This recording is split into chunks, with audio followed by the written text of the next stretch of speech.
रहिए, शुरू करने जा रहा हूं आज की पहली बड़ी खबर के साथ। और पहली बड़ी खबर पश्चिम बंगाल से बड़ी खबर आई है, बड़ी जीत की खबर है बीजेपी के लिए। झुका पुष्पा और खिला कमल। पुष्पा अपनी जमानत तक नहीं बचा सके। जी हां, ममता के पुष्पा हार गए, जमानत जब्त हो गई और बीजेपी ने बड़ी जीत हासिल की है।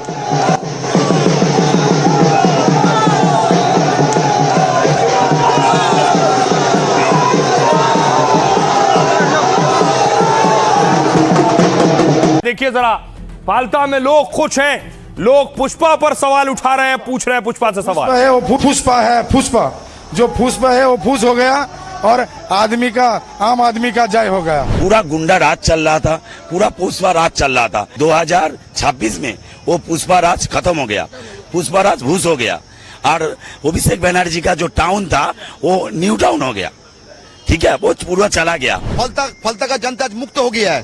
फलता का जनता डिसाइड कर लिया है कि आने वाला दिनों में भारतीय जनता पार्टी बंगाल को बचा सकता है। ये नतीजा भारतीय जनता पार्टी का है, उससे ज्यादा है फलता का जनता का है। पुष्पा है, पुष्पा जो पुष्पा है वो फूस हो गया। देखिए जरा पुष्पा के लिए कितनी बड़ी जीत है। अब मैं आपको दिखाऊं, रिजल्ट आ गया फालता का। फालता का की चर्चा पूरे देश में हो रही थी। नतीजे देखिए जरा, बड़े बड़े दावे किए जा रहे थे कि किसी को भी उतार दो, फालता सीट हारेंगे नहीं। लेकिन ये देखिए, बीजेपी के देवांशु पांडा चुनाव लड़ रहे थे, 1,49,666 वोट मिले। दूसरे नंबर पर भी टीएमसी नहीं है। सीपीएम के शंभुनाथ कुर्मी को 40,645 वोट मिले। तीसरे नंबर पर भी टीएमसी नहीं है।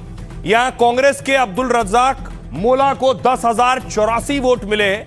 और इधर देखिए जरा पुष्पा का हाल क्या हुआ, 7,783 वोट जहांगीर खान को। इसका मतलब जमानत जब्त, क्योंकि कुल वोट से लगभग 15% वोट भी नहीं ला पाया टीएमसी। अब मैं आपको बताऊं इस हार के मायने क्या हैं, पुष्पा के हारने का मतलब, और कैसे शुभेंदु ने इसे जीत में तब्दील किया। यह देखिए जरा, सीएम बनने के बाद शुभेंदु ने पहली बड़ी जीत हासिल की है। ममता के भतीजे के गढ़ में बीजेपी ने परचम लहरा दिया। फालता सीट पर बीजेपी ने 1 लाख से ज्यादा वोटों से जीत हासिल की और इससे पहले कोई पार्टी यहां से इतने वोटों से चुनाव नहीं जीती। इस बार बीजेपी ने देवांशु पांडा ने सीपीएम प्रत्याशी को हराया। ममता की पार्टी के जहांगीर खान तो यहां रेस में भी नहीं थे। सोचिए, फालता सीट पर जहांगीर खान की जमानत जब्त हो गई। जहांगीर को बीजेपी से 1,41,883 वोट कम मिले, जबकि बंगाल के नतीजे आने से पहले टीएमसी जीत का दावा ठोक रही थी। टीएमसी का गढ़ होने के चलते अभिषेक ने तो बीजेपी को चैलेंज किया था, कहा था बीजेपी अपने सबसे बड़े नेता को यहां से चुनाव लड़ा ले। अभिषेक ने यह तक कह दिया था कि वो 10 जन्म में भी जीत नहीं पाएंगे। फालता विधानसभा सीट डायमंड हार्बर लोकसभा में आती है।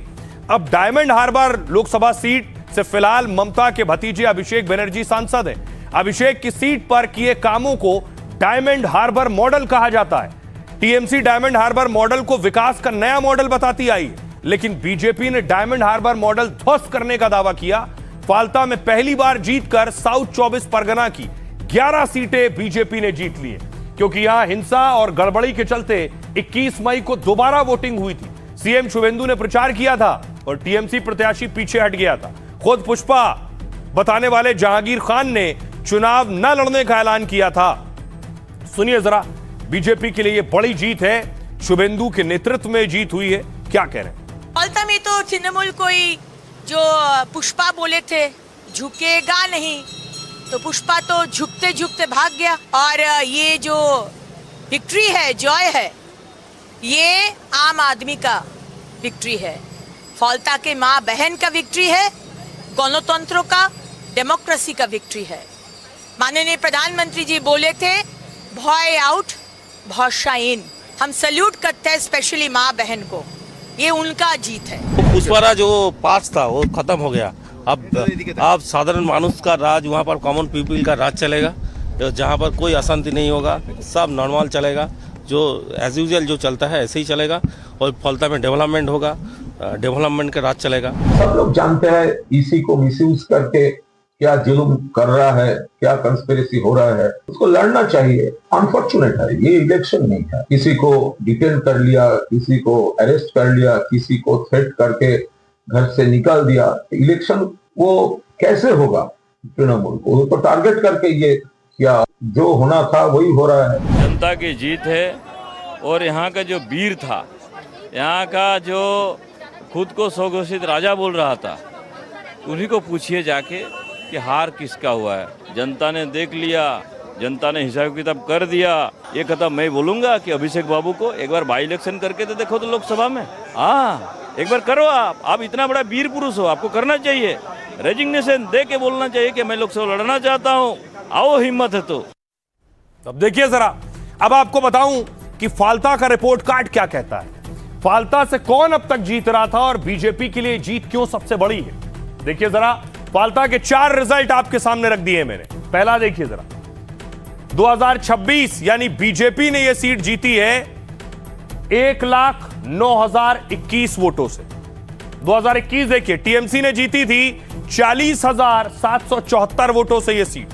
इससे पहले देखिए 2016 में टीएमसी ने जीती थी यह सीट 23,580 वोटों से, और उससे पहले देखिए जरा, टीएमसी ने जीती थी 27,671 वोट से यह सीट। यानी 11, 16, 21 में टीएमसी जीती और 26 में बीजेपी जीती 1,09,021 वोटों से। और यकीन मानिए, आज से पहले अब तक कोई भी पार्टी इतने वोटों से यह सीट नहीं जीती।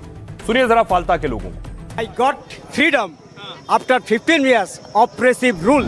पुष्पा तो इलेक्शन का एक दिन पहले ही भाग गया, क्योंकि पुष्पा को पता था मैं झुक गया हूं और उठ नहीं सकता हूं, क्योंकि पुष्पा राज फिल्म में हो सकता है, मगर फलताबासी ने पहले ही तय कर लिया था जो फलता में पुष्पा राज नहीं चलेगा। हम लोग डर से निकल गया है। अब फलताबाजी अब देवांशु पांडा जी का साथ है पूरा टाइम। जय श्री राम है, खत्म हो गया है ना। भाई आउट, भाई आउट, भरसा इन है, भाई आउट भरसा इन। फलता इलाका वासियों को मैं प्रधानमंत्री मोदी जी की तरफ से धन्यवाद देता हूँ।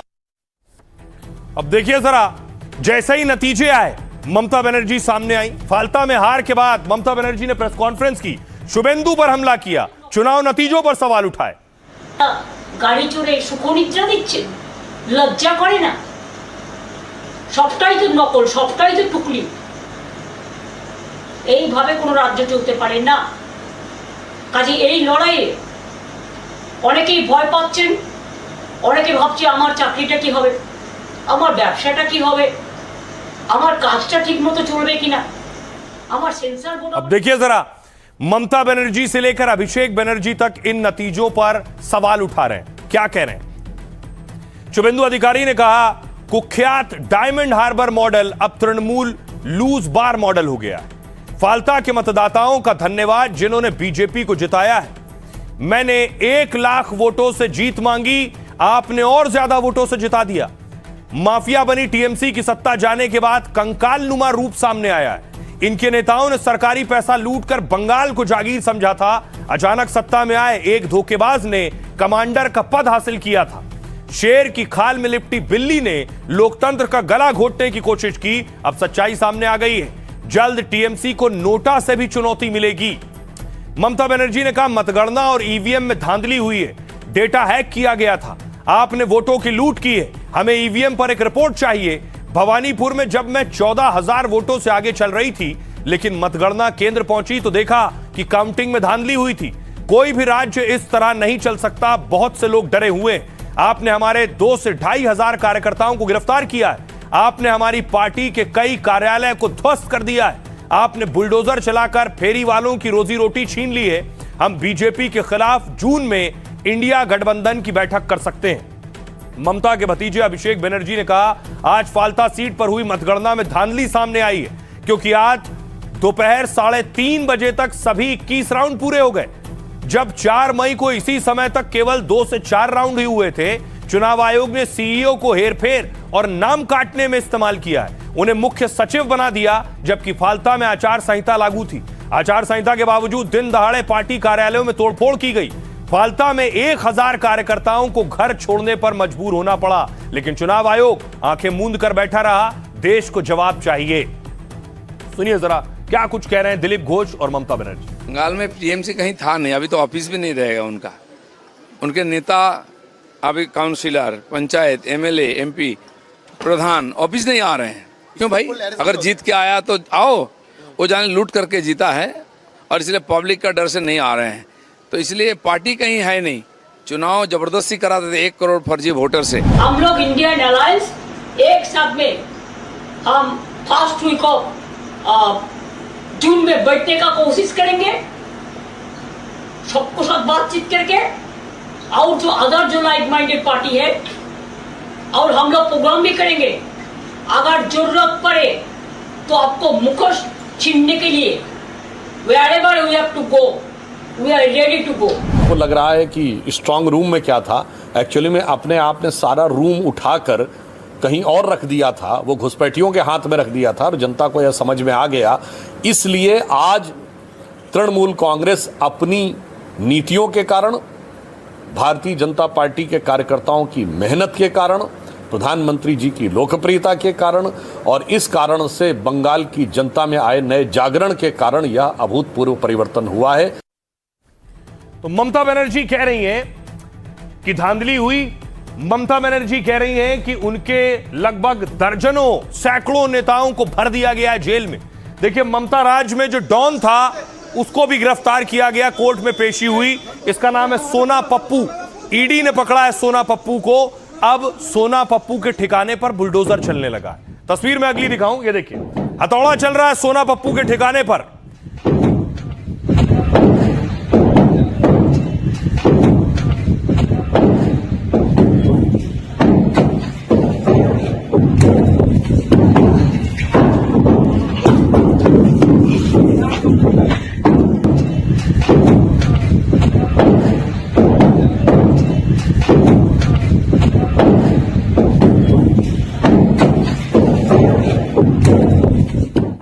जिस इमारत पर बुलडोजर चला है वो है ये इमारत।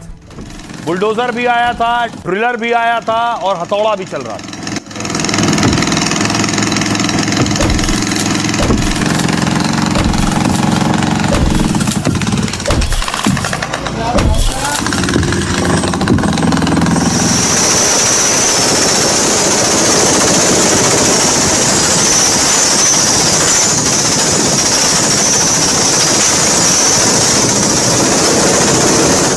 बंगाल में बड़े स्तर पर बुलडोजर एक्शन हो रहा है अवैध इमारतों पर, जो अवैध तरीके से कब्जा कर बनाए गए थे।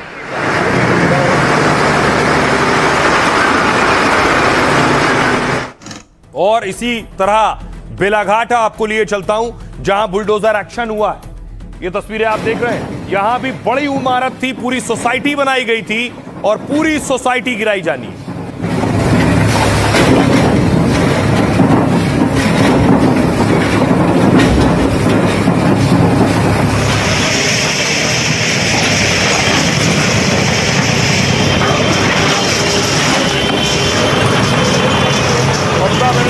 बुलडोजर एक्शन पर सवाल भी उठा चुकी हैं। ममता का कहना है ये जो बुलडोजर चल रहा है ये गैर कानूनी है। ममता का कहना है कि लोगों को निशाना बनाकर बुलडोजर एक्शन किया जा रहा है और लोग इससे खासे परेशान हैं। बंगाल में बुलडोजर राज नहीं है। एक और तस्वीर देखिए, पुरुलिया से आई है। पुरुलिया में भी बुलडोजर चला है अतिक्रमण पर।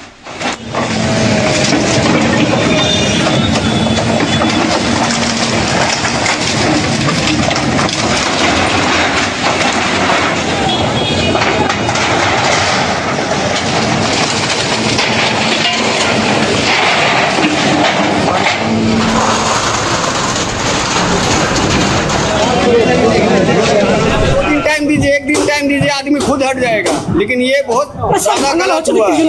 यही परिवर्तन होगा, यही जय बांग्ला होगा। क्या हो रहा है? ये पब्लिक लोग, ये लोग क्या करेगा? लास्ट में चोरी करेगा, डकैती करेगा, लास्ट में कुछ ना कुछ तो करेगा। इन लोग को तो पेट चलाना है अपना, तो अपना फैमिली को नहीं भूखे सोला देने वाला है। लेकिन सब जो जितना है इन लोग यहाँ पे ऐसे झूठ होके नहीं है।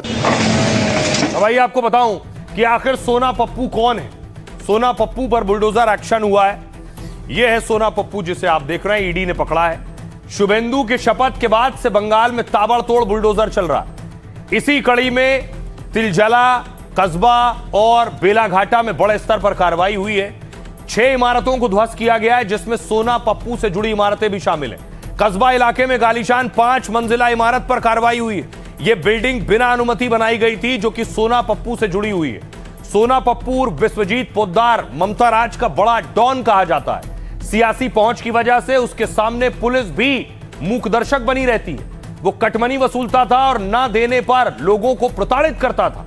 लेकिन अब यही दबंग सोना पप्पू ईडी समेत बंगाल प्रशासन के रडार पर है। सोना पप्पू के अलावा ममता के भतीजे अभिषेक पर भी कार्रवाई हो रही है। उनकी 17 संपत्तियों को लेकर कोलकाता नगर निगम ने नोटिस दिया है। उन्हें जवाब देने के लिए नगर निगम ने 2 हफ्ते का वक्त दिया है।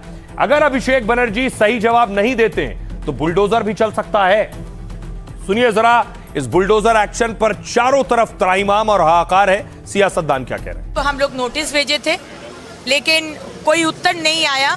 हम लोग टाइम दिए थे, और जब उत्तर नहीं आया तो हम लोग we are going ahead with demolition. Sona Pappu का है ये premises, Kasba premises number 143, B B Chatterjee road, ward 91, borough 10। Bengal में जो लोग ऐसा इलीगल घर बनाए हैं, तृणमूल को हाथ में लेकर, विधायक, सांसद, काउंसिलर को हाथ में लेकर, कैश और काइंड में डील करके लोगों को ठग कर हम लोग इसको नोटिस देंगे, टाइम देंगे।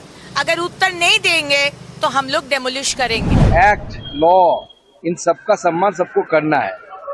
जो अपने से सम्मान करेंगे वो उनके लिए अच्छा है, अगर नहीं करेंगे तो सरकार प्रशासन उनको सम्मान करना सिखाएगी। ये तो बुलडोजर, किधर बुलडोजर चलाना है ये इसका प्रायोरिटी है।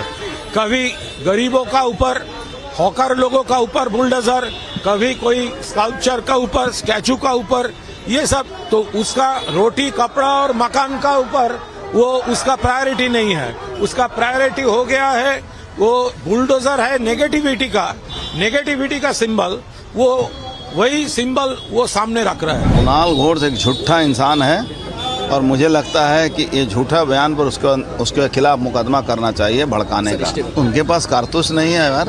खाली भारत के BSF के जवानों को मोदी जी आदेश दे दें तो उनको ऐसे ही बांग्लादेश भी हम लोग जीत लेंगे 2 दिन के अंदर। मारने के लिए, गरीब को मारने के लिए बुलडोजर चला दिया है और केस दे रहा है। हम लोग को मालूम है, अभी आपको सबने सभी बताया है। ये लड़ाई चलते रहेगा। 29 को हम देखा जाएगा इधर में कौन रहता है और कौन नहीं रहता है। बंगाल आम आदमी के साथ हम लोग है, गरीब आदमी के साथ हम लोग है, रहेगा और लड़ाई चलते रहेगा। तो विरोधी और विपक्ष शुभेंदु के खिलाफ मोर्चा खोले हुए। दूसरी तरफ शुभेंदु को इससे फर्क नहीं पड़ता, वो एक्शन ले रहे हैं। देखिए जरा टीएमसी के नेताओं पर जो कार्रवाई हुई है। एक ये तस्वीर है, टीएमसी नेता को क्राइम सीन रिक्रिएट करने के लिए ले जाया गया है। ये टीएमसी लीडर अरित्रा बोस हैं। बीजेपी की यात्रा पर फायरिंग का आरोप था इन पर। আপনাকে কি ফাঁসানো হচ্ছে?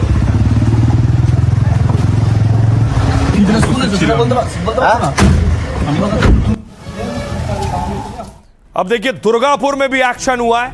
दुर्गापुर में खबर है कि वहां का जो सबसे बड़ा गुंडा था शुभेंदु की पुलिस ने उसको उठा लिया है। इसका नाम है सुदीप राजा।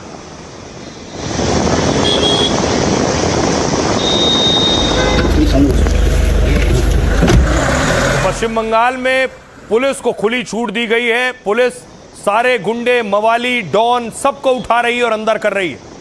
ममता दावा कर रही हैं कि ममता का कहना है उनके नेताओं की गिरफ्तारी गलत तरीके से की जा रही है। जैसे देखिए एक और टीएमसी के नेता की गिरफ्तारी हुई है। शमीम को पुलिस ने गिरफ्तार किया है और कोर्ट में पेश किया है। शमीम अब तक फरार थे। क्या बोलेंगे आप? शमीम, क्या आपके घर से सोने का महल मिला है ऐसा कुछ बोल रहा है, क्या बोलेंगे आप? शमीम, क्या आपके घर से सोने का महल मिला है ऐसा कुछ बोल रहा है, क्या बोलेंगे आप? क्या बोलिएगा आप? किससे कहने पे किया है? क्या कुछ बोलना है आपको? शमीम, जो रिपोर्टर सवाल पूछ रहा है कि आपके घर से सोने का महल मिला है, तो दावा किया गया कुछ इस तरह की तस्वीरें शमीम के घर से मिली हैं। दावा किया गया कि शमीम के घर में सोने का बिस्तर, सोने का ड्रेसिंग टेबल, सोने की कुर्सियां, इस तरह की तस्वीरें सामने आई, ये कहा गया। अब आपको बताऊं कि ये शमीम है कौन और शमीम के घर को लेकर चर्चा क्यों हो रही है। बंगाल चुनाव के बाद ममता के करीबी 70 नेता गिरफ्तार हुए हैं और इनमें एक नाम टीएमसी के रसूखदार नेता शमीम अहमद का है, जो हावड़ा में चुनाव बाद हुई हिंसा और बमबाजी का आरोपी है। शुभेंदु की पुलिस जब शमीम के घर पहुंची छापा मारने, तो शमीम का ठिकाना देखकर पुलिस अधिकारी दंग रह गए, क्योंकि पुलिस को बाहर से शमीम का घर सामान्य लग रहा था, लेकिन शमीम का अंडरग्राउंड ठिकाना किसी महल जैसा था, जिस पर आलीशान और नक्काशीदार दरवाजा लगा हुआ था। ताला तोड़कर पुलिस अंदर घुसी तो यहां सीक्रेट तहखाना नजर आया और इसी अंडरग्राउंड अड्डे में काफी कीमती सामान रखा हुआ था। शमीम के घर में एक शाही बेड था जो गोल्डन रंग का था। इसी लग्जरी और कीमती बेड को सोने का बताया जा रहा है। यहां पर बेहद खूबसूरत हस्तशिल्प वाले कीमती फर्नीचर थे। इतना ही नहीं, यहां बाथरूम में एक कुएं जैसा बाथटब बना था और डिजाइनर ड्रेसिंग टेबल के साथ आलीशान इंटीरियर था। यहां सीसीटीवी कैमरे लगे थे और पूरे घर के कैमरों का कंट्रोल भी था।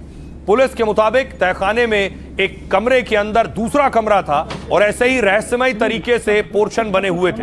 हालांकि पुलिस ने किसी सुरंग के होने से इनकार किया है। पुलिस यहां से मिले सामान की कीमतों का आकलन कर रही है। सुनिए जरा क्या कुछ कह रहे हैं बीजेपी के नेता और टीएमसी के नेता। हावड़ा में गुंडागर्दी अब खत्म होने के कगार पर है। इलाके में जबरदस्त तोलाबाजी सिंडिकेट राज चलाने वाले शमीम अहमद के पास में अकूत संपत्ति है, बेनामी संपत्ति का भंडार है। ऐसे में इलाके में तांडव करने वाले इन अपराधियों के खिलाफ पुलिस को कठोर कदम उठाना है। ऐसे एक भी अपराधी को छोड़ा नहीं जा सकता और इनका जो ये साम्राज्य है, ये साम्राज्य निस्तो नाबूद कर दिया जाएगा। पार्टिकुलरली हमारे घनिष्ठ अगर किसी ने गलत किया है तो पुलिस एक्शन ले, अगर किसी ने क्राइम किया है तो सजा मिले। मेरा कुछ और कहना नहीं है। कानून अपना काम करे, हम हस्तक्षेप नहीं करेंगे। Police will take action. अब देखिए जरा शुभेंदु का अगला एक्शन क्या है। अगला एक्शन है बांग्लादेशियों को निकालना बंगाल से। तो कहा जाता है बहुत से अवैध बांग्लादेशी बंगाल में दावा किया जाता है। इस पर सियासत भी खूब होती है और सच्चाई भी है कि बहुत से बांग्लादेशी बंगाल में हैं। तो शुभेंदु का टारगेट है कि घुसपैठियों पर हंटर चलाया जाए। शुभेंदु लगातार देखिए बैठकें कर रहे हैं, पुलिस को लेकर निर्देश दे रहे हैं कि पुलिस को कैसे कार्रवाई करनी और कैसे बांग्लादेशियों को ढूंढना है, खोजना है जो बंगाल में आकर बस गए।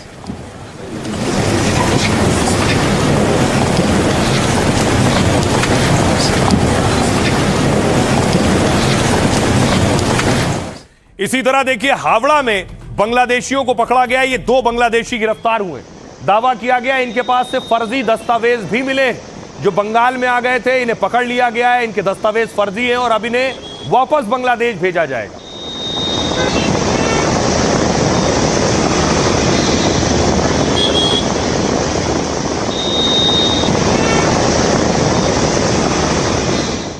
अब आइए आपको बताऊं, ये जो बांग्लादेशी घुसकर आते हैं बंगाल में, इनका रूट क्या है, किस रूट से अंदर आते हैं। शुभेंदु का पहला काम है उस रूट को ब्लॉक करना। ये आप देख रहे हैं मैप, ये बांग्लादेश जो हरे रंग से देख रहे हैं ये पूरा बांग्लादेश का हिस्सा है। और देखिए कहां कहां से एंट्री पॉइंट से कहां कहां से घुसते हैं। उत्तर 24 परगना से एंट्री होती है बांग्लादेशी घुसपैठियों की, नादिया से एंट्री होती है, इसके अलावा मुर्शिदाबाद से घुसते हैं, घुसपैठ होती है, मालदा से घुसपैठ होती है, मालदा मुर्शिदाबाद से सबसे ज्यादा, दिनाजपुर से, जलपाईगुड़ी से होती है घुसपैठ, और दार्जिलिंग में भी दावा किया जाता है लगभग 15 किलोमीटर के आसपास का हिस्सा है सिलीगुड़ी के आसपास, वहां से घुसपैठ होती है।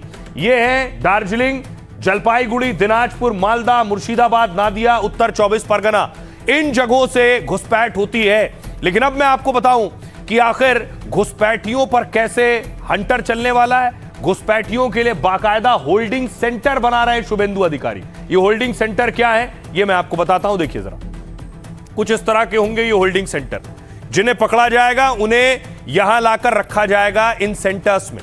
घुसपैठियों को लेकर शुभेंदु सरकार ने बड़ा कदम उठाया है। सूत्रों के अनुसार 23 मई को सभी डीएम को आपात संदेश भेजे गए हैं, जिसमें केंद्रीय गृह मंत्रालय की गाइडलाइन का हवाला दिया गया और सभी जिलों में इस तरह के होल्डिंग सेंटर बनाने के निर्देश हैं। ये होल्डिंग सेंटर अस्थायी डिटेंशन सेंटर का काम करेंगे। इसमें अवैध बांग्लादेशियों और रोहिंग्याओं को तब रखा जाएगा और तब तक रखा जाएगा जब तक उन्हें वापस भेजने की प्रक्रिया पूरी नहीं हो जाती। यहां वो विदेशी कैदी भी रहेंगे जिनकी सजा पूरी हो चुकी है। लेकिन प्रत्यर्पण की प्रक्रिया अभी भी जारी है और इसमें वक्त लगेगा। सूत्रों का कहना यह कि अवैध घुसपैठियों की पहचान के बाद उन्हें सीधे जेल में रखने के बजाय ऐसे होल्डिंग सेंटर में रखा जाएगा, कुछ वक्त होल्ड करने के लिए। बंगाल के सभी जिलों में ऐसे होल्डिंग सेंटर जल्द बनाए जाएंगे, क्योंकि सभी डीएम को तत्काल उपयुक्त स्थान चिन्हित करने हैं जहां जहां ये होल्डिंग सेंटर बनेंगे, और इसके लिए जरूरी व्यवस्था करने के भी निर्देश दिए गए हैं। अब बार बार ये सवाल उठता है कि बंगाल में कितने घुसपैठिए। इस पर हाल ही में शुभेंदु अधिकारी ने बड़ा बयान दिया। उन्होंने कहा एसआईआर में जितने लोगों के नाम कटे उनमें जो सीए के दायरे में नहीं आएंगे वो सब घुसपैठिए होंगे। सुनिए जरा क्या कुछ कह रहे हैं शमिक भट्टाचार्य और लॉकेट चटर्जी। जो किसी समय नारा लगाया था कलकत्ता में, जो कान में बीड़ी मुंह में पान, लड़के लेंगे पाकिस्तान, हंस के लिया पाकिस्तान, लड़के लेंगे हिंदुस्तान, जो मजहब के आधार पर इस देश की बंटवारा किया था, आज वो लोग फिर से हिंदुस्तान में घुस रहे हैं। ये देश कोई धर्मशाला नहीं है जब जिसका मन चाहे घुस जाए। एक एक आदमी को हम लोग चुन चुन कर उसका हिसाब करेंगे और कोई जबरदस्ती नहीं, शांति से उसको अपना घर भेज देंगे। बहुत सारे लोग को अभी भी लग रहा है कि टीएमसी का जमाना है, हम लोग बिना पेपर से, बिना कागज से हम लोग यहाँ पे रह सकते हैं। बीजेपी का जमाना में, ये सरकार के जमाना में नहीं होगा। देश को सुरक्षित करने के लिए जो इलीगल माइग्रेंट्स है, इसको जाना ही पड़ेगा। ये लोग तो हमारा जो नागरिक है बंगाल का, उसका जमीन को दखल करके तो नहीं रहेंगे। तो इसलिए ये लोगों को रहने के लिए ये बना रहे कैंप और यहीं पे सेंटर बना रहे। तो अभी जब तक वो नहीं जाए तो यहीं पे रहेंगे ये लोग। जो सही है वो सही है, और कानून हमारा बनता सबके लिए, तो कानून तो किसी के लिए अलग नहीं होगा। जो होना है कानूनी दौर पे वो होगा। तो रहिए, बंगाल से आपको लिए चलता हूं उत्तर प्रदेश। उत्तर प्रदेश में आखिर क्यों बवाल हो रहा है और योगी ने कैसे सबको टाइट कर दिया है। फुल एक्शन में सीएम योगी आदित्यनाथ ने आज बड़ी बैठक ली। ये आप तस्वीरें देख रहे हैं, बिजली संकट पर सीएम योगी की बैठक है, क्योंकि उत्तर प्रदेश में बिजली संकट को लेकर बहुत बवाल और हंगामा हो रहा था, प्रदर्शन हो रहे थे जगह जगह। उसके बाद यह एक्शन योगी ने लिया है।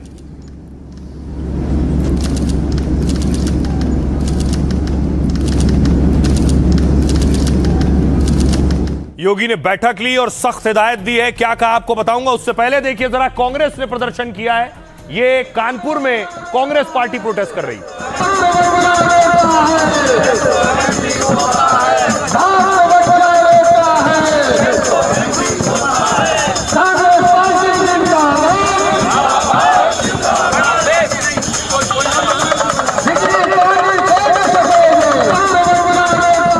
अब देखिए जरा उत्तर प्रदेश में अयोध्या की तस्वीर देखिए। अयोध्या के सांसद हैं अवधेश प्रसाद को देखिए जरा, कैसे वहां लोकल स्थानीय लोग पहुंचे और बिजली संकट की शिकायत कर रहे हैं।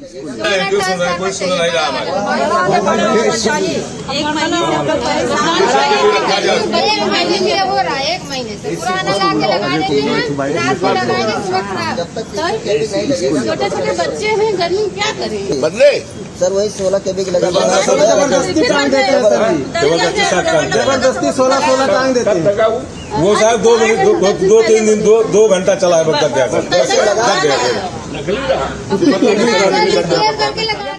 अब देखिए अयोध्या के बाद आपको फिरोजाबाद लिए चलता हूं। फिरोजाबाद में भी प्रोटेस्ट हो रहा है, प्रदर्शन हो रहा है। लोग कह रहे हैं बिजली बहुत जा रही है, गर्मी इतनी ज्यादा है। ये तस्वीर आप देख रहे हैं, फिरोजाबाद में बिजली की किल्लत के खिलाफ प्रदर्शन।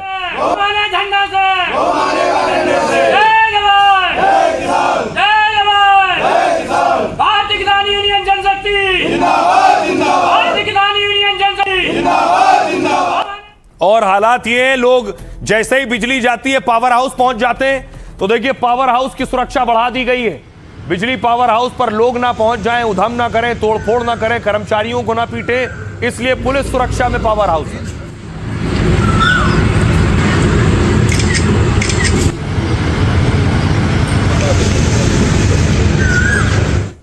अब आपको लिए चलता हूं इटावा में समाजवादी पार्टी के कार्यकर्ताओं ने प्रदर्शन किया है। यह तस्वीर आप देख रहे हैं, समाजवादी पार्टी के कार्यकर्ता प्रोटेस्ट कर रहे हैं।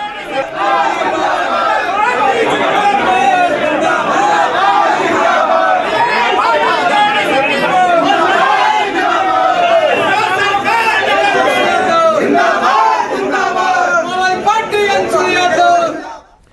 अब देखिए, योगी आदित्यनाथ ने इस पर बैठक ली है और अधिकारियों और मंत्रियों को साफ साफ ऑर्डर दिए हैं। क्या कह रहे हैं वो?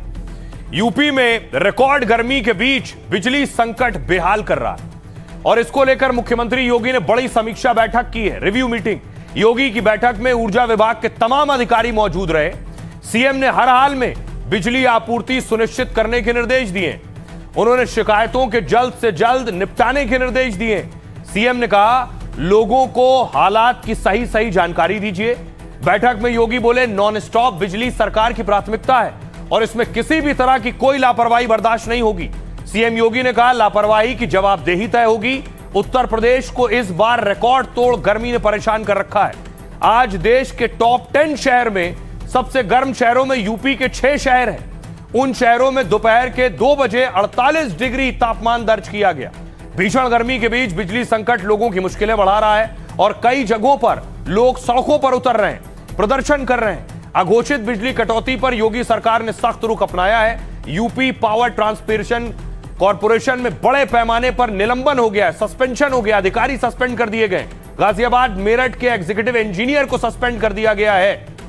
आइए अब आपको सुनवाता हूं, सुनिए जरा योगी के मंत्री क्या कह रहे हैं। बढ़ी हुई मांग में भी, चुनौतीपूर्ण समय में भी हम लोग आपको पर्याप्त बिजली देने की कोशिश कर रहे हैं और निश्चित मानिए 18 से 24 घंटे बिजली आज भी हर गांव, हर सड़क, हर नगर में जा रही है। स्थानीय व्यवधान जो आता है उसे हम तुरंत ठीक करने की कोशिश कर रहे हैं। ट्रांसफार्मर जलने की तीव्रता में कमी आई है। आज जो आप लोग टीवी पे दिखाते थे ट्रांसफार्मर धू जलते हुए, उसमें आप स्वयं स्वीकार करेंगे कि उसमें कमी आई है। रिव्यू मीटिंग करने से क्या होगा योगी जी? भारतीय जनता पार्टी के 3 काम, भोजन, चिंतन और विश्राम। जनता जाए चूल्हे भाड़ में। 10-10 घंटे की बिजली की कटौती हो रही है। लोग सड़क पर हैं, लोग परेशान हैं। प्रीपेड मीटरों से उनको लूटा जा रहा है। उसके बाद भी बिजली नहीं दी जा रही क्योंकि बिजली का प्रोडक्शन आपने किया ही नहीं। आपके बिजली के पावर हाउसेस या तो कम क्षमता पर चल रहे हैं या बंद चल रहे हैं। नए पावर हाउसेस आपने खोले नहीं। निश्चित है कि गर्मी काफी बढ़ गई है और बिजली की खपत भी बहुत बड़ी तेजी, जिस तरह से बिजली की खपत बढ़ी है उसी तरह गर्मी भी बढ़ी है। तो उस खपत को देखते हुए माननीय मुख्यमंत्री जी ने जो बैठक ली है तो निश्चित है उसमें सुधार होगा। और आइए अब आपको बताऊं एक बहुत खास बात कि यूपी में आखिर अगर बिजली कट रही तो उसके पीछे वजह क्या है। यूपी में खपत बहुत ज्यादा है। देखिए जरा, सबसे पहले इधर नजर डालिए। 13,388 मेगावाट कुल बिजली बनती है यूपी में। अब देखिए जरा, राज्य का जो थर्मल प्लांट है उससे 9,120 मेगावाट बनती है। जो केंद्र और राज्य के संयुक्त थर्मल प्लांट है उससे 3,742 मेगावाट बनती है और विद्युत परियोजनाओं से 5,226 मेगावाट बनती है। यानी कुल बिजली यूपी में बनती है 13,388 मेगावाट। और इधर देखिए जरा खपत कितनी है। ऊपर देखिए खपत है 22 मई को 66 लगभग 67 करोड़ यूनिट की बिजली खपत है। इधर देखिए 31 मेगावाट की खपत 23 मई को, 31,000 मेगावाट की खपत 23 मई को। उत्पादन देखिए 13,000 लगभग 14,000 मेगावाट, खपत 31,000 मेगावाट। यानी बाकी बिजली यूपी को दूसरे राज्यों से खरीदनी पड़ती है, इसलिए बिजली संकट आता है कई बार। सुनिए लोग क्या कह रहे हैं। 6 दिन से लोगों के घर में लाइट नहीं आ रही है। बिल्कुल सही है। मात्र 3 घंटे 4 घंटे लाइट दी जा रही है। लोग बच्चों के पेपर हैं, कोई ना पढ़ पा रहा है ना व्यवसाय कर पा रहा है। हर चीजें ध्वस्त हो चुकी है। अधिकारियों की लापरवाही से बिजली संकट कुछ क्षण के लिए हो जा रहा है। अधिकारी बेलगाम हो चुके हैं।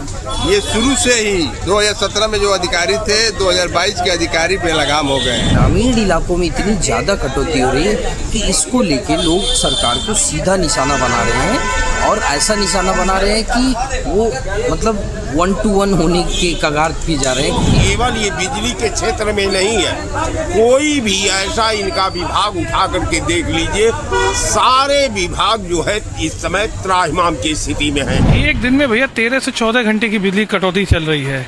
रात को 3 से 4 घंटे बिजली गायब हो जा रहा है। बच्चे बेहाल है। गर्मी अपने चरम पे पहुंच रही है। न डीजल उपलब्ध करा पा रहे हैं, न बिजली दे पा रहे हैं। पंपिंग सेट कैसे चलेंगे? सरकार विफल हो गई है पूरी तरीके से। लाइट की बहुत बुरा स्थिति है। यहाँ पे 2 घंटा लाइट दे रही है, फिर रात को काटती है 4 बार 5 बार, फिर उसके बाद भोर में आएगी, फिर सुबह काटेगी लाइट 4-5 घंटे आ रही है लाइट। बहुत सोने में दिक्कत हो रहा है ना। 10 मिनट में आते थे, आधे घंटे की घंटे तक रहते ही नहीं थे। रात में तो बता रहे थे 3-3 4-4 घंटे नहीं रहते हैं। जितना दे नहीं रहा उससे ज्यादा काटे रहता, हमेशा रहता है। हमेशा हाथे से पंखा चलाओ हाथ दर्द होने लगता है। रात में सोने जाओ, रात में लाइट रहती नहीं है, घर के बाहर सोना पड़ रहा है। तो ये बिजली हो गया, अब बारी है बुलडोजर की। बुलडोजर कैसे गरज रहा है आपको लिए चलता हूं उत्तर प्रदेश के संभल। ये तस्वीर देख रहे हैं, संभल में दावा है कि एक मजार थी, मजार अवैध तरीके से बनी थी और सरकारी जमीन थी तालाब की, उसके पास मजार बनाई गई। ये दीवार इस तरीके से यहाँ पर शेर अली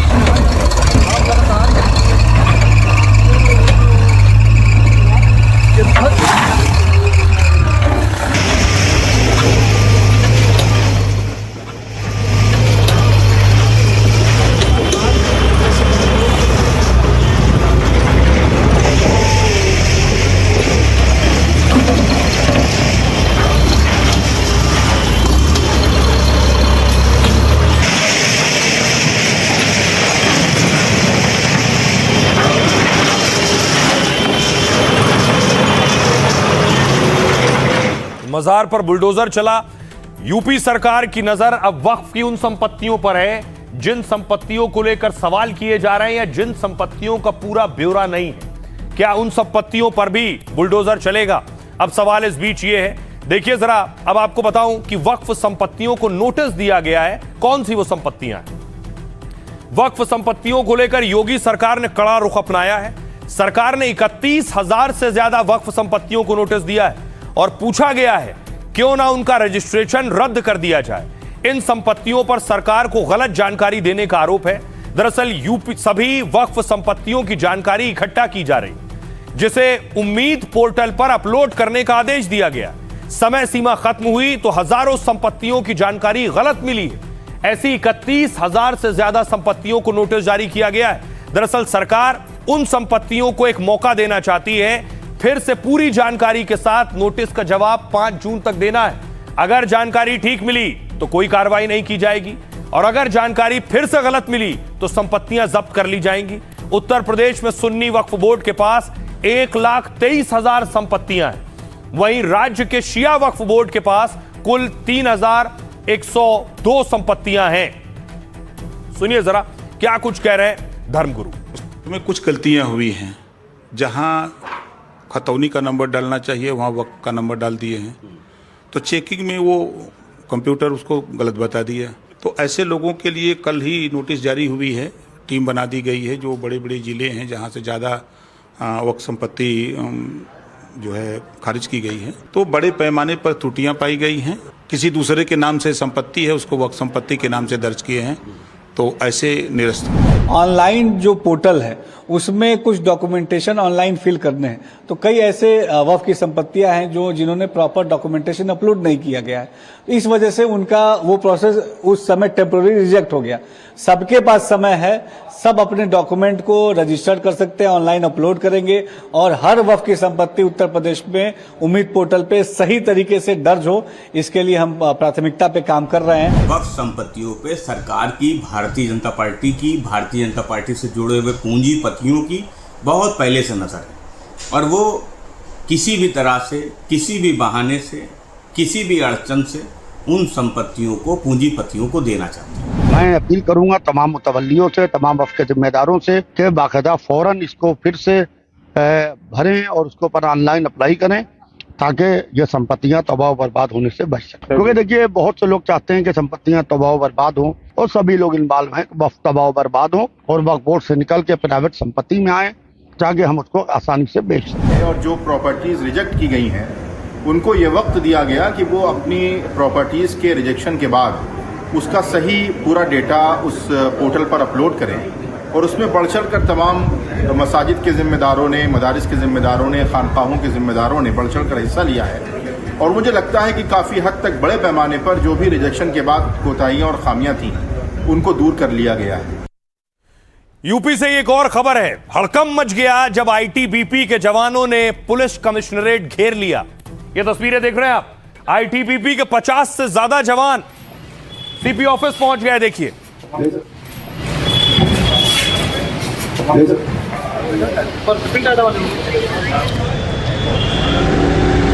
पुलिस कमिश्नरेट की तस्वीर आप देख रहे हैं। पुलिस भी मौजूद है और आईटीबीपी के जवान चारों तरफ पूरी इमारत को घेर कर खड़े हैं।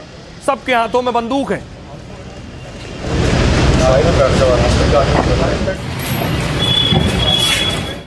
पूरा वाकया और घटना क्या है आपको बताऊंगा। पहले देखिए, आईटीबीपी के जवान की माताजी का हाथ काट दिया गया।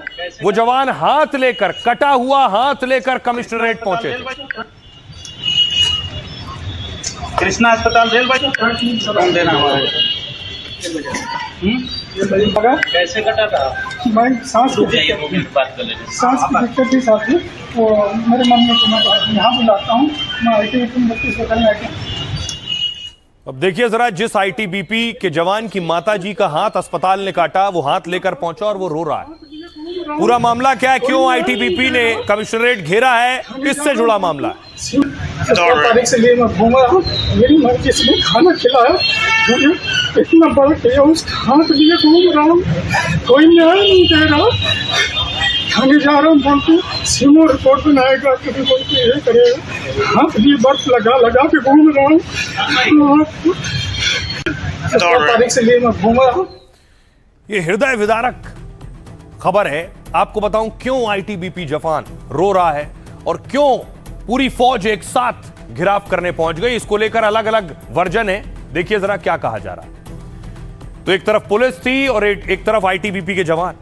खबर आई कि कानपुर पुलिस कमिश्नरेट को घेर लिया गया है। पहले यही खबर आई। दावा किया गया कि आईटीबीपी के करीब 50 जवानों ने घेर लिया। आईटीबीपी के सभी जवानों के पास हथियार थे और वो वर्दी में मुस्तैद थे।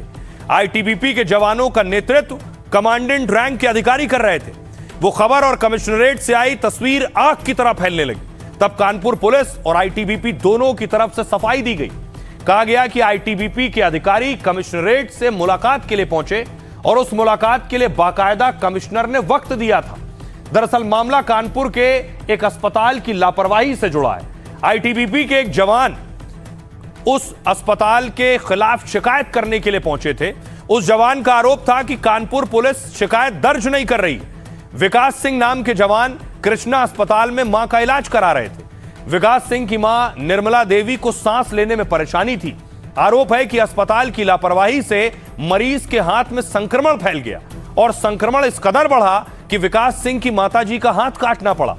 विकास सिंह की माताजी का अस्पताल में लापरवाही से शिकायत दर्ज कराने पहुंचे, जो अस्पताल ने लापरवाही की है, और अपनी मां के कटे हाथ को लेकर लगातार पुलिस के पास भटक रहे थे। 19 मई को माताजी का कटा हाथ लेकर वो पुलिस कमिश्नरेट के पास पहुंच गए। तब पुलिस कमिश्नर ने जांच के लिए मामला सीएमओ को भेज दिया था। कमेटी ने रिपोर्ट तो दी, लेकिन न वजह बताई और ना कोई कार्रवाई हुई। और तब आईटीबीपी के 50 जवान अफसरों के साथ कमिश्नरेट ऑफिस पहुंच गए और धावा बोला। सुनिए जरा जवान क्या कह रहे हैं और कमिश्नर क्या कह रहे हैं। 3 दिन से 17 तारीख से लेके अपनी मम्मी का हाथ लिए घूम रहा हूँ। 3 दिन से नहीं सर, 17 से लेके अभी तक कोई न्याय नहीं। थाने गया, फिर अपर पुलिस आयुक्त मैडम बैठती हैं शिवा सिंह, वहाँ गया, फिर यहाँ भी गया। क्या हुआ था? तो कोई न्याय नहीं, बस खाली डॉक्यूमेंट्स। क्या हुआ था? जवान की माता का हाथ कट गया है। उसी रिलेशन में मैंने कल जो है सर से अपॉइंटमेंट लिया था। मैं कमिश्नर सर से मिलने के लिए आया था और आज मैं और मेरे अधिकारी और जवान आए थे यहाँ पे। हमने कोई ऐसा घेरने वेरने या कुछ ऐसी कोई कार्रवाई नहीं हुई है। कमिश्नर सर की तरफ से पूरा सपोर्ट है हमें, और जो भी जांच रिपोर्ट इस मामले में आएगी तो न्याय होगा। लापरवाही करी, उसकी मदर के हाथ को काटना पड़ा। इसकी जो है इसकी दरखास्त आने पर सीएमओ को मैंने रिपोर्ट, सीएमओ ने पैनल बनाया, पैनल की रिपोर्ट आई। कल हमको स्पष्ट न होने की वजह से हमने सीएम साहब को बुलाया कि भाई आपकी रिपोर्ट जो है स्पष्ट नहीं हो रही है, आप हमें स्पष्ट बताइए कि लापरवाही है तो उनके खिलाफ अभियोग पे निकल करा जाएगा। अधिकारी इनके आए हैं, हमसे बातचीत कर रहे हैं। तो ये जो चलाया जा रहा है कि सीपी ऑफिस में कब्जा वाली बात और ऐसा इत्यादि, ये बिल्कुल टोटली गलत है। राइट, खबरों में आगे बढ़ते हैं। आज की एक और बड़ी खबर है, हिला देने वाली खबर है। ट्रंप के घर पर हमला हो गया। ट्रंप की जान को खतरा है। व्हाइट हाउस दुनिया का सबसे सुरक्षित अगर किसी का घर माना जा सकता है तो वो अमेरिका के राष्ट्रपति डोनाल्ड ट्रंप का। ये व्हाइट हाउस की तस्वीरें आप देख रहे हैं। व्हाइट हाउस पर एक शख्स आया बंदूक लेकर और दंदनाते हुए गोलियां दाग दी उसने।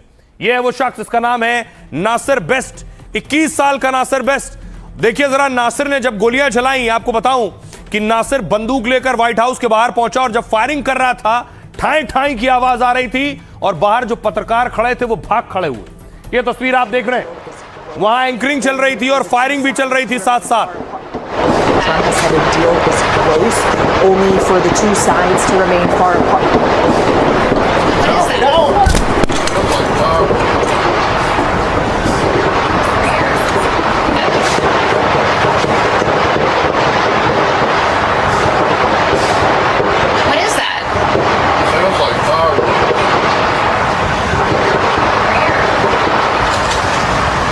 Today, Memorial Day since 2022.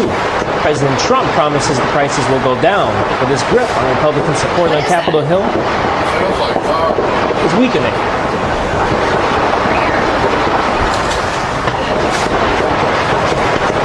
आप पीछे देख रहे हैं, सबके पीछे आपको व्हाइट हाउस नजर आ रहा है। सोचिए जरा, अमेरिका के राष्ट्रपति के घर के बाहर फायरिंग हो रही है। कितनी दहशत, क्या मंजर होगा। ट्रंप के ऊपर पहली बार हमला नहीं हुआ। फौरन देखिए अमेरिका की पुलिस में हड़कंप मच गया। पुलिस की गाड़ियां दौड़ने लगी सड़कों पर।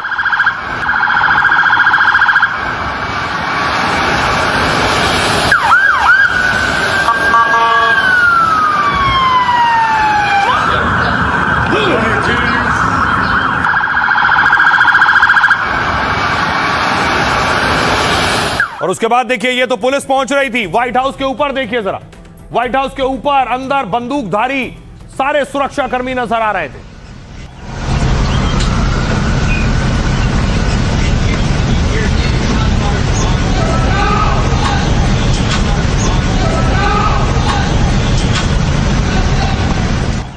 ये इसलिए भी खतरे की घंटी थी, अभी ज्यादा दिन नहीं हुए, आपको याद होगा ट्रंप पत्रकारों के कार्यक्रम में थे और गोलियां चल गई थी वहां भी।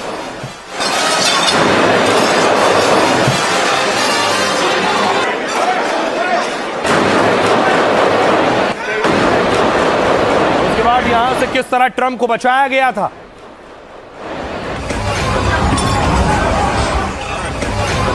और ये आपको बताऊं कि इस बार ट्रंप कैसे बचे। अब इस बार तो हमलावर घर के दरवाजे तक पहुंच गया था। देखिए जरा, ये हमलावर नासिर बेस्ट। जिस वक्त अमेरिकी राष्ट्रपति ट्रंप ईरान से डील की तैयारी कर रहे थे, व्हाइट हाउस के अंदर ट्रंप सीजफायर की रणनीति तय कर रहे थे, और उसी वक्त एक शख्स ने व्हाइट हाउस के पास 30 राउंड गोलियां चलाई। दावा है 1.5 घंटे के अंदर लगभग 30 राउंड से ज्यादा फायरिंग हुई। रिपोर्ट के मुताबिक हमलावर ने व्हाइट हाउस के चेक पॉइंट पर गोलियां बरसाई। यह वही चेक पॉइंट है जहां अमेरिका के सीक्रेट सर्विस अधिकारी तैनात रहते हैं। फायरिंग के बाद तुरंत अमेरिकी अधिकारी एक्शन में आए। जवाबी कार्रवाई में हमलावर को गोली लगी और बाद में उसकी मौत हो गई। व्हाइट हाउस पर फायरिंग करने वाले शख्स का नाम नासिर बेस्ट है। 21 साल का आरोपी नासिर अमेरिका के मैरीलैंड राज्य का रहने वाला है। रिपोर्ट की माने तो पहले भी कई बार यह व्हाइट हाउस के आसपास देखा गया है। इसके खिलाफ कोर्ट का आदेश था कि व्हाइट हाउस के आसपास नजर ना आए। व्हाइट हाउस के प्रतिबंधित इलाके में घुसते हुए जब इसे पकड़ा गया तो गिरफ्तारी के वक्त उसने खुद को आज के दौर का जीजस बताया है। दावा है कि व्हाइट हाउस फायरिंग में एक आम नागरिक को भी गोली लगी है। राष्ट्रपति ट्रंप ने इसे गोलीबारी के बाद सीक्रेट सर्विस की तारीफ की है। ट्रंप ने कहा कि सुरक्षा बलों ने तेजी और पेशेवर तरीके से कार्रवाई की है। उन्होंने कहा कि अमेरिकी राष्ट्रीय सुरक्षा इसी बात की मांग करती है कि व्हाइट हाउस को वॉशिंगटन डीसी का सबसे सुरक्षित इलाका बनाया जाए। अब बड़ी बात यह है, ट्रंप पर हमला करने वाला खुद को जीजस बता रहा था।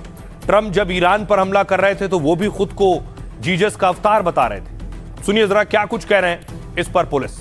मैं घर जा रहा था, तभी मुझे व्हाइट हाउस के पास गोलियों की आवाज सुनाई दी। मुझे गाड़ी घुमाकर सीधे व्हाइट हाउस वापस जाने का निर्देश दिया गया। मैं पेंसिल्वेनिया के अभी 18वें स्ट्रीट पर हूँ, लेकिन मुझे 17वां स्ट्रीट दिखाई दे रहा है। व्हाइट हाउस के पास गोलीबारी हुई है, इसकी जांच की जा रही है। अब देखिए जरा, सोचिए व्हाइट हाउस में फायरिंग हो जाए। कहते हैं अमेरिका दुनिया का सबसे ताकतवर मुल्क, ट्रंप सबसे ताकतवर शख्स और ये महल सबसे सुरक्षित जगह। यहां भी कोई आकर गोली चलाकर चला गया तो फिर काहे की सुरक्षा।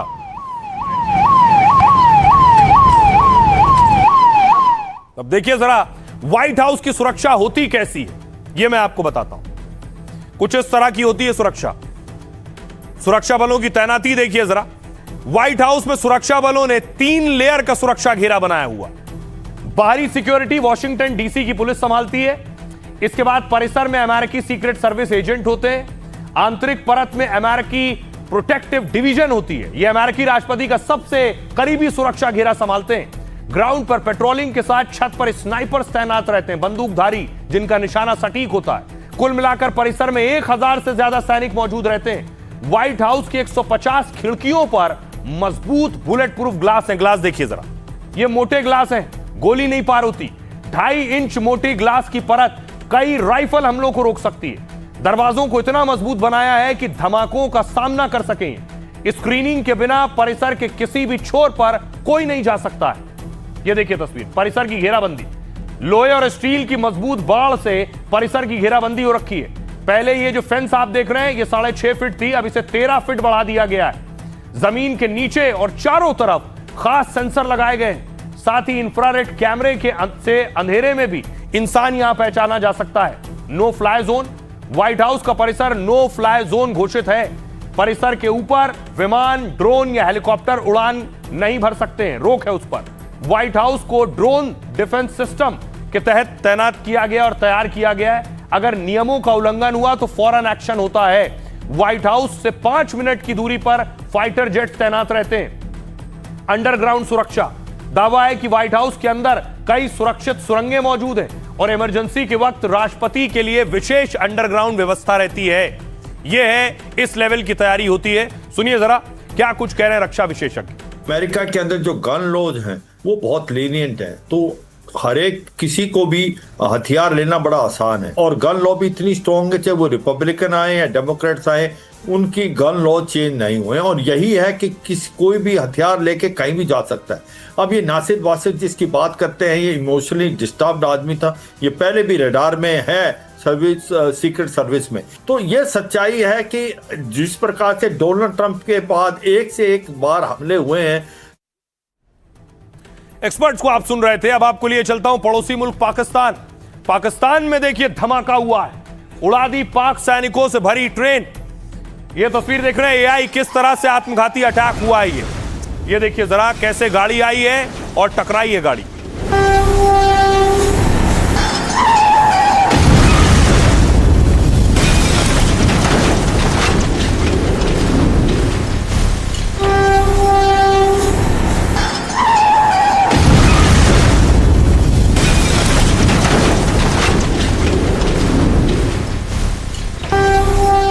और इसके बाद देखिए जरा ट्रेन में टकराने के बाद यह मंजर था।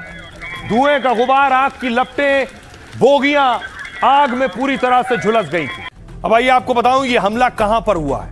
यह हमला हुआ है बलूचिस्तान के क्वेटा में। बलूचिस्तान और बलूच लड़ाकों ने पाकिस्तान के लिए नाक में दम कर दिया, उनके लिए कम से कम बड़ी परेशानी खड़ी कर दी है। ये देखिए, ये जो हरा हिस्सा देख रहे हैं ये पूरा वैसे पाकिस्तान है, ये हरा हिस्सा पाकिस्तान और ये बलूचिस्तान हिस्सा वो पाकिस्तान का है, लेकिन अलग देश की मांग करते हैं। इसका क्वेटा आप देख रहे हैं, यहां ये धमाका हुआ। आइए अब आपको बताऊं ये आखिर धमाका हुआ कैसे। कैसे पाक आर्मी की ट्रेन निशाना बनी है। ये आप देख रहे हैं, ये ट्रेन जा रही है। पाकिस्तान की सेना के जवान परिवार के साथ ईद मनाने जा रहे थे। जाफर एक्सप्रेस में सवार होकर वो क्वेटा से पेशावर के लिए रवाना हुए, लेकिन क्वेटा से निकलते ही सुबह 8 बजे ट्रेन में धमाका हो गया। आत्मघाती हमलावर ने बारूद से भरी कार को ट्रेन से टकरा दिया है और इस टक्कर के साथ ही बड़ा धमाका हुआ। 2 डिब्बे पटरी से उतर गए, कई डिब्बों में आग लग गई, खिड़कियां के शीशे चकनाचूर हो गए। आसपास की इमारतों को भी नुकसान हुआ है, तमाम गाड़ियां जलकर खाक हो गई हैं। यह धमाका उस इलाके में हुआ जहां आमतौर पर सुरक्षा बल तैनात रहते हैं। इस आत्मघाती हमले में मरने वालों की संख्या बढ़कर 30 तक पहुंच गई है, जबकि 70 से ज्यादा लोगों को आसपास के अस्पतालों में भर्ती कराया गया। पाकिस्तानी सेना पर इस आत्मघाती हमले की जिम्मेदारी बीएलए ने ली है। बलूच लिबरेशन आर्मी बीएलए की खतरनाक आत्मघाती दस्ते मजीद ब्रिगेड ने इसे अंजाम दिया और इस ब्रिगेड का गठन पाक सुरक्षा बलों पर सुइसाइड अटैक के लिए किया गया। यह दस्ता चीनी नागरिकों और सीपेक परियोजनाओं को निशाना बनाता है। 2011 के बाद से अब तक यह दस्ता दर्जनों बड़े हमले अंजाम दे चुका है। इस ब्रिगेड ने अब बड़े स्तर पर महिला फिदाइन का इस्तेमाल शुरू कर दिया है, जिससे पाकिस्तानी सुरक्षा बलों के लिए चुनौती और बढ़ गई है। और बीएलए ने क्वेटा में पाकिस्तानी सैनिकों से भरी ट्रेन उड़ा दी है। तो ये स्थिति है पाकिस्तान के लिए मुश्किलों भरी, क्योंकि एक तरफ वो पीओके में लड़ रहे हैं, वहां विरोध प्रदर्शन, दूसरी तरफ बीएलए और उसके अलावा अफगानिस्तान में तालिबान से लड़ रहे हैं। आइए अब बारी है लाइफ का फंडा की। जिंदगी में अगर अहंकार आ गया तो सारी काबिलियत और बड़ी कामयाबी भी फीकी पड़ जाएगी। महात्मा बुद्ध की एक कहानी में लाइफ का यह बड़ा फंडा छिपा है। एक शिष्य गौतम बुद्ध के पास ध्यान और ज्ञान की बातें सीखता था। कुछ सालों में उसे लगा कि उसने सारी विद्या हासिल कर ली। घमंड से भरकर उसने महात्मा बुद्ध से कहा, गुरुजी, मैं गुरु दक्षिणा देने को तैयार हूं। महात्मा बुद्ध ने कहा, तुम्हें जो सबसे बेकार चीज लगे मुझे वो दे दो। शिष्य बेकार चीज खोजने निकला। पहले उसने मिट्टी को हाथ लगाया तो आवाज आई, सारे पेड़ पौधे और फसलें मुझसे पैदा होती हैं और मैं तुम्हें बेकार लगती हूं। अब उसने पत्थर उठाया तो आवाज आई, बड़े बड़े घर, दुकान किससे बनते हैं? मंदिरों में जिस मूर्ति के सामने सिर झुकाते हो वो किससे बनती है? फिर उसने एक पत्ता उठाना चाहा, लेकिन पत्ते ने कहा, मैं खाद और ईंधन बनाने के काम आता हूं। अब शिष्य को एहसास हो गया कि कुदरत की बनाई कोई चीज बेकार नहीं है। वो गुरु के पास लौटा और तभी उसे समझ आया कि सबसे बेकार तो अपना अहम है, यानी अहंकार की भावना है। वो खाली हाथ गुरु के पास लौटा और उनके पैर पर गिर गया और कहा, गुरुदेव, इस संसार में कुछ भी व्यर्थ नहीं है, केवल हमारा अहंकार ही सबसे बेकार और व्यर्थ है। उसको आपके चरणों में समर्पित कर रहा हूं। महात्मा बुद्ध मुस्कुराए और कहा, तुमने दुनिया का सबसे मूल्यवान उपहार दिया है। इस कहानी में फंडा छिपा है कि जब हम अपने भीतर के घमंड को छोड़ देते हैं तभी हम सच्चे ज्ञान और शांति हमें मिलती है। तो जहां से जो अच्छा हासिल हो उसे अपनाएं, अपनी जिंदगी में उतारें। अपना और अपनों का बहुत बहुत ख्याल रखिए। रुकना एक छोटे से ब्रेक।